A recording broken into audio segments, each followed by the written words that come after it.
झूठ से भरे इस दुनिया में इचिकाओ का जन्म पाप मिटाने के लिए हुआ है। उसके अंदर एक आग है, एक शक्ति है जिसे काबू में रखना बहुत ज़्यादा ज़रूरी है, बहुत ज़्यादा। एक लाइब्रेरी ही एक ऐसी जगह है जो इचिकाओ को काबू में रखता है, क्योंकि यहाँ एक शांति का माहौल होता है जो इचिकाओ को भी शांत रखता है।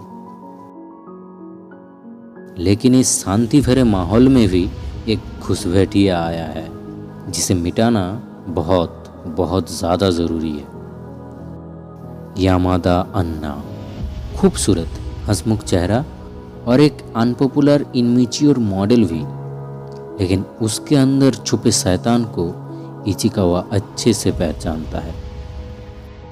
आज यामादा क्या खाना खा रही है? नेरू नेरू ने, एक स्पेशल टाइप का कैंडी जिसे ठंडे पानी से मिक्स करना पड़ता है। ज़्यादातर ये कैंडी 2 से 3 साल के बच्चे खाते हैं, लेकिन यामादा को शायद ये बात नहीं पता।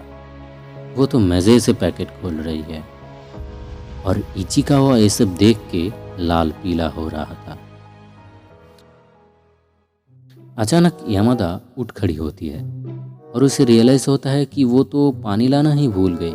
वो कैंडी पैकेट का एक छोटा सा बॉक्स हाथ में लेके दौड़ते हुए लाइब्रेरी से बाहर निकल जाता है पानी लेने, और कुछ देर बाद वो फिर से दौड़ती हुए आती है लाइब्रेरी में, और उतने में ही उसका छोटा सा बॉक्स खाली हो चुका था क्योंकि सारा पानी उछल के फर्श पे गिर चुका था। यामादा फिर से दौड़ती हुए जाती है पानी लेने, और ये सब देख के इचिकाओ तो शॉक्ड था। वो एक रुमाल ला के फर्श को साफ करने लगता है और सोचने लगता है, ये यामादा क्या सोच रही है, इस तरीके से वो पानी लाएगी, ऐसे तो कभी भी कैंडी तैयार नहीं होगा। और उतने में यामादा फिर से दौड़ती हुई आती है और इस बार भी उसका बाल्टी खाली हो चुका था। यामादा फिर से दौड़ती हुए जाती है। अरे यार, ये लड़की का मैं क्या करूं? टिफ़िन ख़त्म होने में सिर्फ 3 मिनट बाकी है। नहीं, मुझे ही कुछ करना पड़ेगा।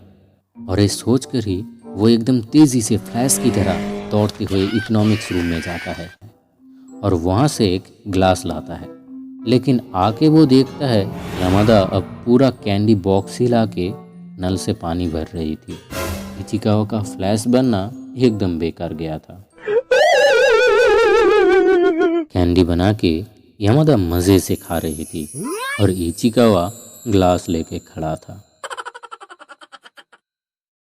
और आखिर में यामादा खाना ख़त्म करके इचिकावा को खाली बॉक्स पकड़ा देती है और ये बोल के चली जाती है कि थोड़ा सा बचा है, चाहे तो खा सकते हो।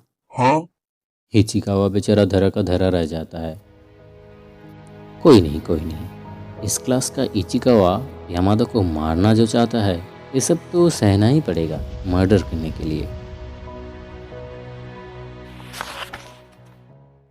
इचिकावा हर वक्त एक बात सोचता है कि यामादा के इतने सारे फ्रेंड्स हैं, लेकिन फिर भी वो लाइब्रेरी में अकेले क्यों खाना खाती है? शायद वो मुझे उकसाने के लिए वहाँ पे अकेले जाती है ताकि मैं अपना चाल चलूँ और वो मुझे रंगे हाथों पकड़े। ये सब उसका चाल है। नहीं, मुझे अब सावधानी बरतना होगा। गर्मी का दोपहर था और यामादा पसीने से तरबतर हो रहा था, और ये सब देख के इचिकाओ का नज़र उसके बूबू पर जाता है।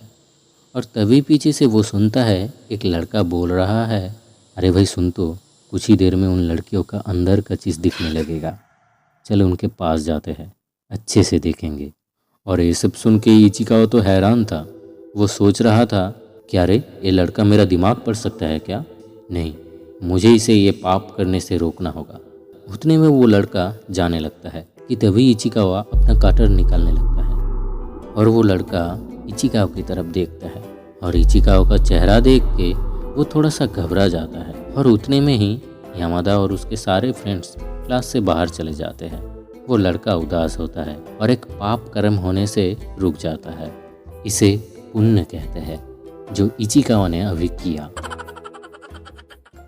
यामादा के सबसे करीबी दोस्त है कोबायाशी, लेकिन फिर भी यामादा अकेले लाइब्रेरी में खाना क्यों खाती है? ये सब सोचकर ही इचिकाओ का दिमाग गर्म होने लगता है। तो ठंडा करने की ज़रूरत है ना, इसलिए वो एक पंखे से अपने आप को हवा करने लगता है और ये देख के यामादा कुछ देर के लिए उससे उसका पंखा मांगता है। इचिकावा उसे पंखा देता है और यामादा उस पंखे से अपने आप को हवा करने लगती है और एक सुंदर खुशबू महसूस करती है। और वो इचिकावा को बोलती है, अरे ये तो खुशबू वाला पंखा है ना, ज़रा सूंघ कर देखो कितना प्यारा खुशबू है।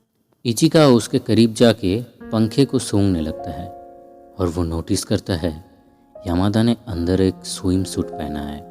पसीने से भीगे उसके यूनिफॉर्म के अंदर से यह साफ साफ दिख रहा था। लेकिन आज तो स्विमिंग पीरियड नहीं है, शायद वो अपना ब्रा छुपाने के लिए पहनी है।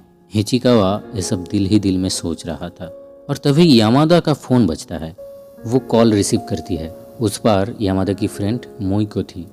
वो बोलती है कि अरे यामादा, कोबायाशी तुझे गुस्से में ढूंढ रही है, तू है कहाँ अभी? ये सुन के यामादा कॉल काट के टेबल के नीचे छुप जाती है और इचिकावा को उसके जगह पे बैठने को बोलती है। इचिकावा बैठ जाता है।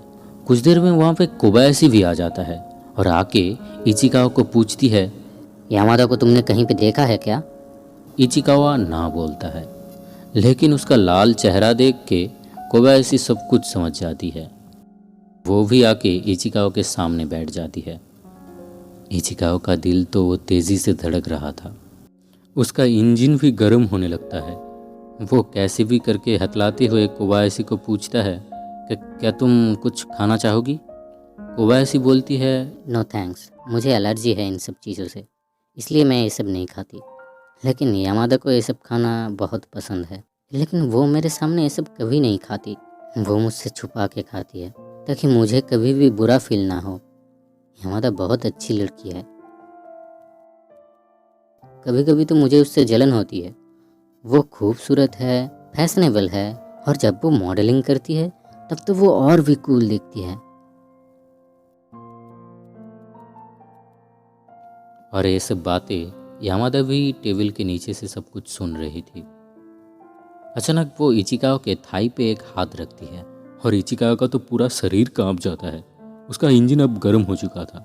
यामादा टेबल के नीचे से बाहर आती है और कोबायाशी उसे देख के बोलती है, निकल आई ना बाहर, थोड़ी सी तारीफ क्या कर दी तू तो। यामादा बोलती है, क्या ये सब तेरी चाल थी क्या? हाँ और नहीं तो क्या, अब चल मेरे साथ। और ऐसे ही वो दोनों बातें करते करते चले जाते हैं। इचिकावा अब सब कुछ समझ चुका था क्यों यामादा लाइब्रेरी में चुप चुप के खाना खाती है।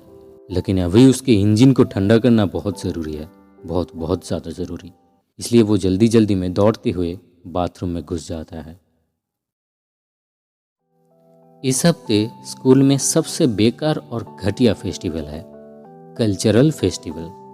कम से कम इचिकावा तो ऐसा ही मानता है। इस साल उसका क्लास गोस्ट हाउस थीम करेगा और उसी के लिए ही पूरा क्लास आज काम पर लग चुका है, सिवाय इचिकावा के। उसे इन सब चीज़ों में कोई भी इंटरेस्ट नहीं है। लेकिन तभी यामादा के उसे पोस्टर तैयार करने में हानाको की हेल्प करने बोलती है। अब इचिकावा बेचारा क्या करता? यामादा को तो वो मना नहीं कर सकता ना चाहते हुए भी वो हानाको के पास आके उसका हेल्प करने लगता है। और हानाको के दो बड़े बड़े बुबू देख के वो किसी और ही दुनिया में खो जाता है। कुछ देर बाद हानाको अपना काम खत्म करके हाथ धोने के लिए निकल जाता है क्लास से बाहर। और तभी वहाँ यामादा आके वो पोस्टर देखता है और चौंक जाता है। उसके देखा देखी क्लास के और भी लड़का लड़की उस पोस्टर की तरफ देखती है और इचिकावा भी देखता है। उस पोस्टर में एक कब्रिस्तान का फोटो था और सारे के सारे ग्रेवयार्ड पे यामादा फैमिली का नाम लिखा था।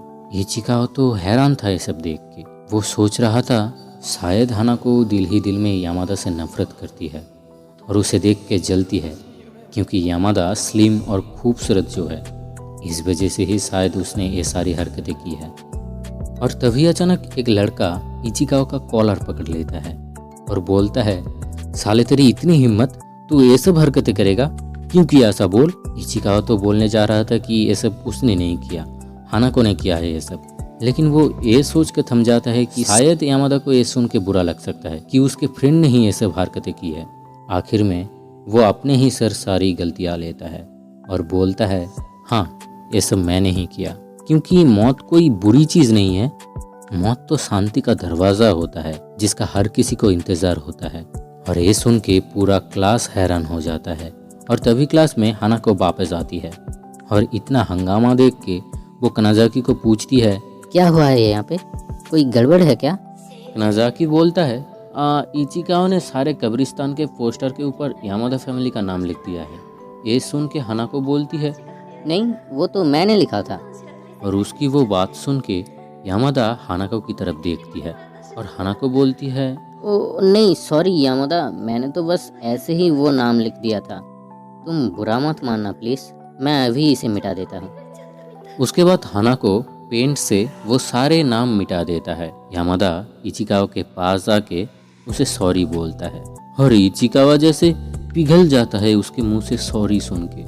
फिर यामादा चली जाती है और यहाँ हानाको उसे बोलती है, देखो ना इचिकावा, नाम मिटाने से इस पिक्चर में कब्रिस्तान जैसा कोई फील ही नहीं आ रहा। तभी इचिकावा बोलता है, अच्छा दो मुझे, मैं मेरे फैमिली का नाम लिख देता हूँ। यह कह के वो अपने ही फैमिली का नाम लिख देता है वहाँ पे। इसे कहते हैं सैक्रिफाइस, लड़की के लिए।